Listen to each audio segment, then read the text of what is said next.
வணக்கம் மக்களே, நான் உங்கள் எம்பி ஆளுநர் பேசுகிறேன். இன்றைக்கி நம்மளுடைய ஆடை பார்த்துட்டு ஒரு அக்கா வந்து 20 lakhs ஜுவல் வெளி ஆடைகள் வச்சுருக்கிறேன், கொஞ்சம் மாற்றி எனக்கு பேங்கில் மாற்றி கொடுங்கன்னு ஹெல்ப் கேட்டாங்க.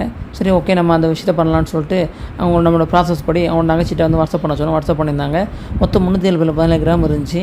அதை நம்ம வந்து மாற்றி வைக்கிற அந்த 21,80,000 வச்சு கொடுக்கலான்னு சொல்லியிருந்தோம். அதே மாதிரி நம்ம கணக்கு எழுதி அவங்க எந்த பேங்கில் அக்கௌண்ட் ஓப்பன் பண்ணலான்னு சொல்லி எல்லாம் பிளான் பண்ணி கொடுத்தோம். அவங்களும் அதுக்கு ஓகே சொன்னாங்க. சொன்னதுக்கப்புறம் இன்றைக்கி நம்ம அவங்களுக்கு நகையை திருப்பி மாற்றி அவங்களுடைய பேர்லேயே வட்டியாக, அதாவது கம்மியான வட்டிக்கு வச்சு கொடுத்தாச்சு. நம்ம திருப்பின அமௌண்ட் 19,15,000 தான். ஆனால் அவங்களுக்கு கிடைக்க ஒரு அமௌண்ட் வந்து 21 லட்ச ரூபா கிடைக்கிது. ஸோ நம்ம அவங்க நகையை வந்து வெளிநாடுகளில் வச்சு வட்டியும் அதிகமாக கட்டி அவங்க பணத்தையும் இது பண்ணுறத விட ஒரு சில பேங்குகளில் அதிகமானதுக்கு தராங்க, இன்ட்ரெஸ்ட் கம்மியாக. ஸோ அதான் விழிப்புணர்வு தான் மக்கள் வந்து இப்போ நம்ம இன்றைக்கி நகை ரேட்டை வந்து தாறுமாறாக போயிட்டுருக்கு. வெளி அடைகளில் வச்சுட்டு வட்டி கட்ட முடியாமல் தண்டுறோம், வைக்கிறோம், மாற்றி வைக்கணும்னு சொன்னால் நாங்கள் ஹெல்ப் பண்ண நாங்கள் தயாராக இருக்கிறோம். நீங்கள் உங்களோட டீட்டெயில்ஸ் மட்டும் எனக்கு இந்த மாதிரி வாட்ஸ்அப் பண்ணிங்கன்னா போதும், நாங்கள் உங்களுக்கு தேடி வரோம். நன்றி, வணக்கம். மேலும் விவரங்களுக்கு எங்களோட இந்த நம்பரை சேவ் பண்ணிட்டு வாட்ஸ்அப் பேஜில் உங்களோட இதை மட்டும் சொன்னீங்கன்னா மட்டும் போதும், நாங்களே நேரில் வந்து உங்களுக்கு பார்த்து நல்ல அணுகுமுறை பண்ணி கொடுப்போம்.